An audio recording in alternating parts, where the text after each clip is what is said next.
தேவேந்திர குல வேளாளர்கள் வந்து பறையர் சமூகத்தை தனியாக பிரிக்கணும், பறையருக்குன்னு ஒரு தனியாக இடஒதுக்கீடு தேவையில்லை அப்படின்னு ஒரு விஷயம் இருக்குல்ல. சரி, எங்களுக்கு எந்த சதவீதம் தேவையில்லை அப்படின்னு சொல்கிறாங்க. அதை பற்றி என்ன நினைக்கிறீங்க?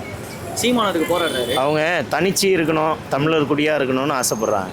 அதை வந்து ஒரு பட்டியல் சமூகமாக வச்சுட்டு இருக்கீங்க, அது எங்களுக்கு வேணாம், அதை வெளியேற்றுங்கன்றாங்க.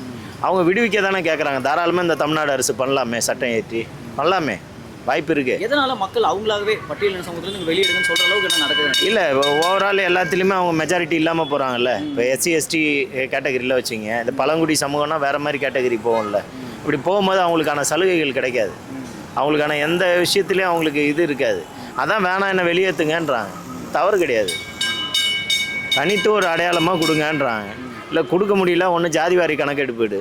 இவ்வளோ பேசுகிற சமூக நீதி பேசுகிற திமுக இருக்கிற இத்தனை சாதிகள், இத்தனை அமைப்புகள் இருக்குது, இவ்வளோ பர்சன்டேஜ் இருக்காங்கன்னா ஒரு வாட்டியாவது காட்ட சொல்லு. 50 வருஷமாக அந்த திராவிட கட்சிகளை கேட்குறேன். இந்த குடிவாரி கணக்கெடுப்பு அப்படின்றது வந்து எடுக்காமல் இருக்கிறதுக்கு என்ன ஒரு காரணமாக இருக்குன்னு நினைக்கிறேன்? அவங்க எடுத்துட்டாங்கன்னு வச்சிங்களேன், இதில் இருக்கிற 4% பேர் தான் இப்போ ஆண்டுட்ருக்கேன்.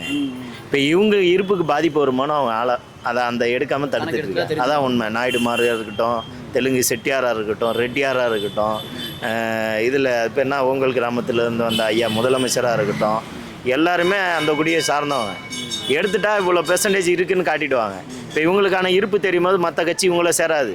இத்தனை பர்சன்டேஜ் இது தனக்கான தலைவனை சேர்த்து ஒன்று திரண்டு ஒரு ஆளுமையாக வந்துட்டா நமக்கு இந்த இடத்துல அதிகாரம் செலுத்த முடியாதுன்னு அவங்க யோசிக்கிறாங்க. அதனால தான் திராவிட கட்சி தனிச்சு போடும்.